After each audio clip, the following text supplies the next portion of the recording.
SBC Media. Welcome to the iGaming Daily Podcast, analysing the news from the betting and gaming industry all over the globe, supported by Optimove, the #1 CRM marketing solution for the iGaming market. The world of sport has witnessed the rise in Saudi-backed investment, whether that be via football clubs like Newcastle United, the hosting of major boxing events, the creation of LIV Golf, or the recent announcement of the first Saudi Arabia snooker invitational. But now the gambling sector is witnessing a rise in Saudi's neighbour, the UAE, which only last year introduced a new regulatory authority to manage and license the industry. The UAE's impact on gambling and fintech will be the discussion on today's episode of iGaming Daily, sponsored by Optimove. I'm Ted Orme-Claye, and I'm joined by my payment expert colleague Callum Williams and SBC News' Viktor. How are we doing today, guys? You all right? Yeah, I'm doing all right. Interesting topic waiting for us ahead. So, yeah, really keen to be here. Yeah, doing fine, Ted. Yeah, I mean, it's rainy and grey in Manchester, nothing like the UAE. So, yeah, it's be interesting to talk about their developments right now in the gambling sector and where that could lead in the next couple of years. And so before we get into this, it's probably time I mention the sponsor of the iGaming Daily podcast, Optimove, the #1 CRM marketing solution for the iGaming market. 56% of the EGR Power 50 personalised player experiences with Optimove. If you visit Optimove at ICE, mention you listen to our episode and you'll get an Amazon gift card. And as for another special offer, Optimove are offering new clients a free first month when they buy Optimove. For more information and to claim the free month, go to optimove.com/SBC. Links will also be left in the podcast episode description. So, guys, turning back to the UAE, Viktor, I think we'll kickstart the discussion here.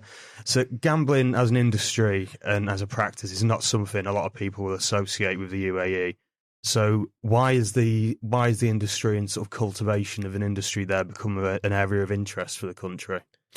Well, first of all, it was unlikely. It was considered unlikely because of the 76% of the population there being Muslim.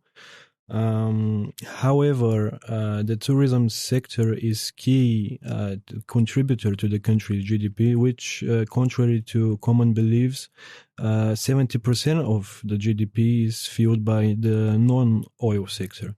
So gambling is a really nice avenue to essentially capitalize on that.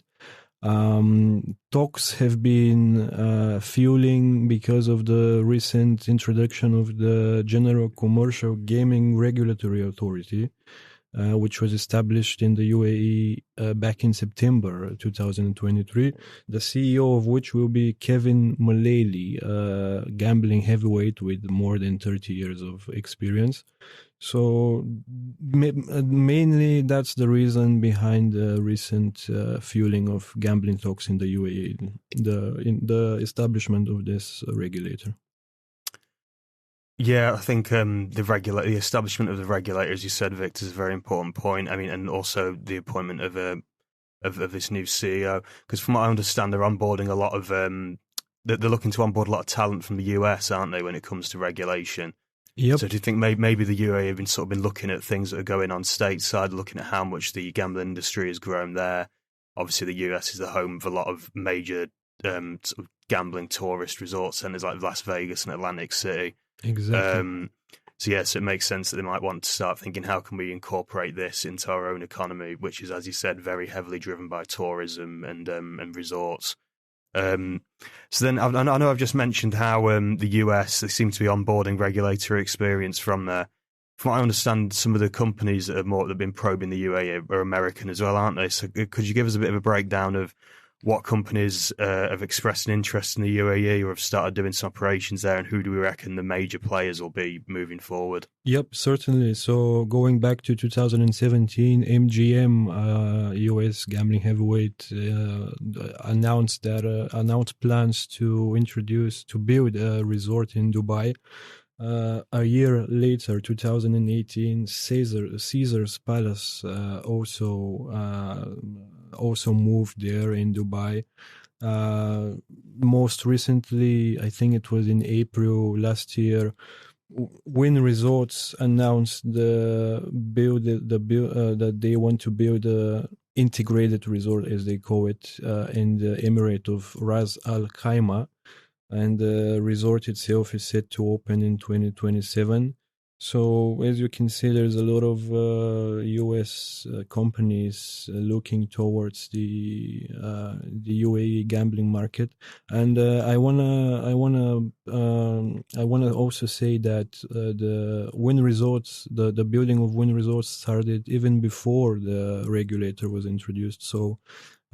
Definitely, all these companies are paving the way for a regulated gambling market in the UAE, which could happen very, very soon. And then, so I know we've talked a bit about sort of the resort industry in Dubai, and we've made some comparisons here with the similar sort of places you get in the US, like in Nevada and New Jersey. But obviously, there's also some, America isn't the only place in the world that's got a lot of these resort-style locations. So do you reckon, should any other prominent betting jurisdictions, sort of betting tourist centres, be paying attention to this? And do you reckon, could the UAE become a leading hub for global gambling, particularly this resort-based tourist style? Well, certainly. I mean, it will not.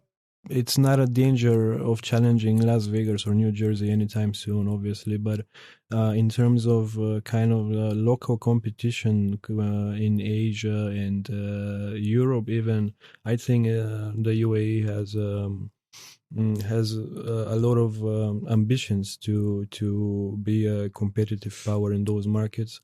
I think that, like I said, out of the 7 Emirates, Ras Al Khaimah is going to take the lead of introducing a regulated gambling market, which then Dubai is most certainly, I think at least, is going to follow up, because it will allow for the big yachts and the ships, tourist ships that dock in Dubai, to actually open up their casinos as well, because as of now, if you're docked in Dubai, you can't gamble. So I think all of these factors are definitely going to make the UAE a global gambling power. What do you think, Ted?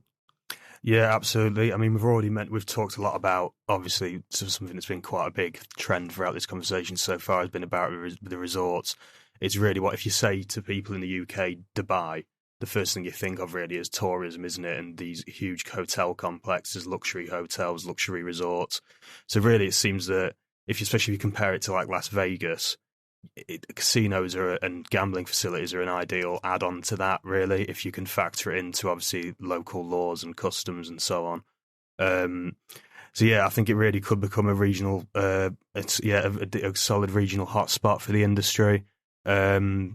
Obviously, I don't really think there's anywhere in Europe that is quite comparable to, say, the industries of Las Vegas and New Jersey. But there are obviously other in Asia, for example, you've got Macau and Singapore, are both sort of well known as being as having quite a strong local industry. And then obviously there's other countries in Europe that have very established markets, but not really for that resort style.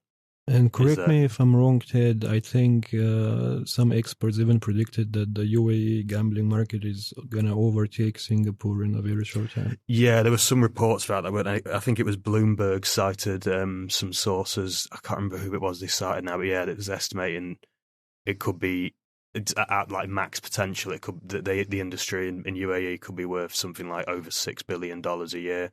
Yeah. So, I mean, that's a tremendous sum of money. I mean, obviously, play a huge role in their economy. And then just the sort of before we move on to the second part of this conversation, the last topic we've got on this is what are some of the main hurdles we reckon that could potentially hold back the development of a UAE gambling marketplace, and like what sort of risks do you reckon authorities will need to consider? Well, obviously, the biggest elephant in the room is going to be the money laundering operations that could potentially take place in the UAE. Actually, because of the ongoing criminal organizations tend to, from Asia mainly, tend to run away from China's crackdown on illegal gambling and set up shop in Dubai. which there has been many reports of. Because of this, the UAE actually gets enlisted onto the FATF's grey list in 2022. However, in terms of risks of AML, I want to say that the country is expected to get delisted from the FATFs during the next plenary meeting on the 19th of February, which means that the country itself has made significant improvements towards its AML framework. So I think that's a hurdle that is easily manageable by the UAE government.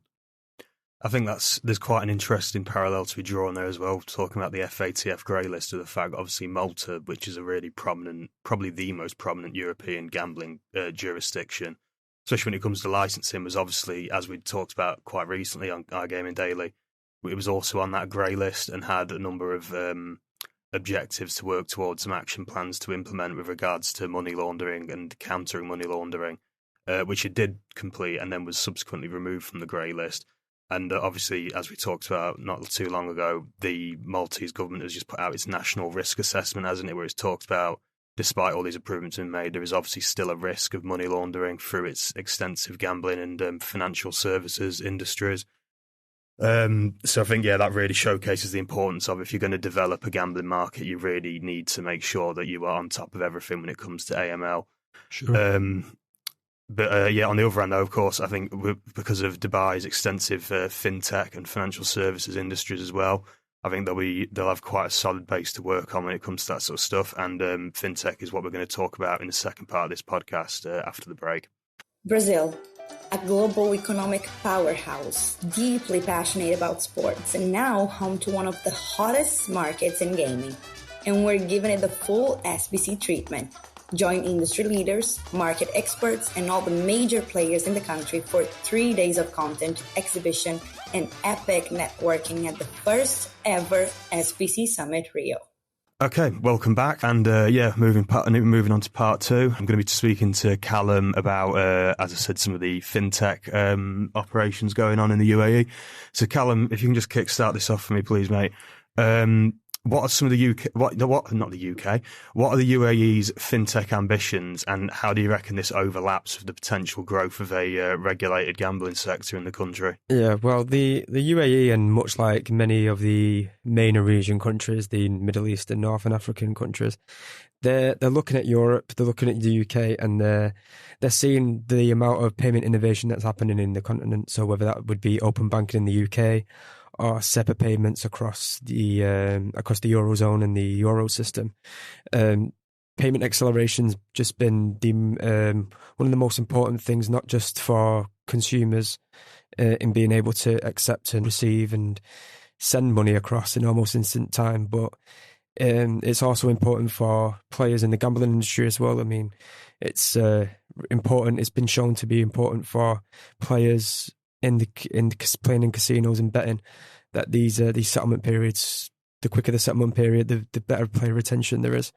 So I believe last year, Payment Expert reported that the fintech and payments business group launched by the Dubai Chamber of Commerce, it was set up to encourage dialogue amongst Dubai-based fintech and payment firms, as well as advocate for policy changes and promote Dubai as a highly competitive global commercial centre. So these plans were just to increase the number of economic sectors and activities represented by business groups to 100 by March of that year. Fintech development and innovation is at the forefront in Dubai and other UAE Emirates, because it's the process of just keep developing and opening and innovating best practices when it comes to payments. And I think there's obviously this sector as well that's there. Well, as it grows, there might be a lot of companies developing there and coming out with sort of new innovations and products that the gambling industry might well want to keep an eye on, I guess, especially with regards to, as we talked about with payments, when you look at the global landscape of that with regards to betting. If you look at just things that are going on in South America and in Africa with commercial developments there, being on top of your payments systems is something that any gambling company, especially online ones, more often than not, will want to be on top of. And I mean, obviously, we've just seen how much over the last couple of years operators have been looking to engage more with that. We're thinking we'll be talking about sort of the situation regarding crypto and blockchain digital assets in the UAE. This is also quite a significant sector, isn't it? And a sort of growing sector that's caught some attention lately. Do you reckon you could give us a breakdown of what's been going on there? Yeah, when crypto and the digital assets in the Middle East, it's still in its infancy, like the sector at large is. Dubai is quickly becoming one of the go-to destinations for some of the crypto exchanges to set up shop. Whether time will tell whether Dubai is going to become one of these hotbeds for crypto innovation, because you've got the likes of OKX and Crypto.com both receiving licenses to operate by Dubai's virtual assets regulatory authority. So there's signs there where crypto companies are looking at Dubai in the Middle East and thinking it's kind of almost like a clean slate, almost in a way, because they are opening up to these companies and making sure that they can set up home. So it's also becoming the region as a whole is also warming up to the crypto economy as well, because I do believe the MENA region is the 6th largest crypto economy in the world, and the UAE within that is the 2nd largest crypto economy of that region. So it's just they're definitely accepting. I feel like the more accepting of that sector at the minute, as opposed to the US, who have obviously the United States, who are currently at battle with a lot of exchanges and firms over there with regards to regulation. So when it pertains to gambling, though, I mean it's a bit more of a slow-paced movement. Yeah, that's one where I think there's going to have to be some significant development in sort of regards to both gambling, fintech and crypto all separately until we start seeing some more convergence, I guess you could say, among the three. And that's something that's obviously not just in the UAE, that's globally as well. That's in various, that's a story from various markets. That's just a headache for another time. Yeah. And then I think we're coming to the close of our chat today, so I think I've just got one more question for the pair of you.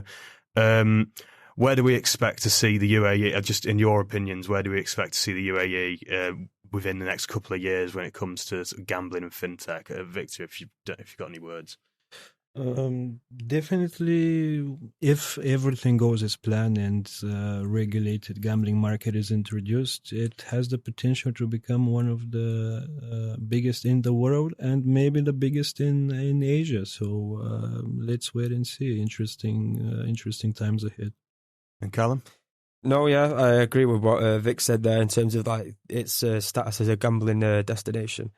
In terms of fintech and payment innovation, I can see that Dubai have been hosting a lot of payment-related events over there in Dubai. So they're warming up to the idea of inviting these companies across the world, sharing ideas, and also looking to potentially make Dubai an attractive region for Western countries and other companies across the world just to come and set up shop and take part in what they're trying to build over there when it pertains to fintech and payment innovation. So it's a really attractive. I mean, it's a really attractive destination at the moment, right? So I can definitely see people going over there and viewing it as a viable home for the coming years.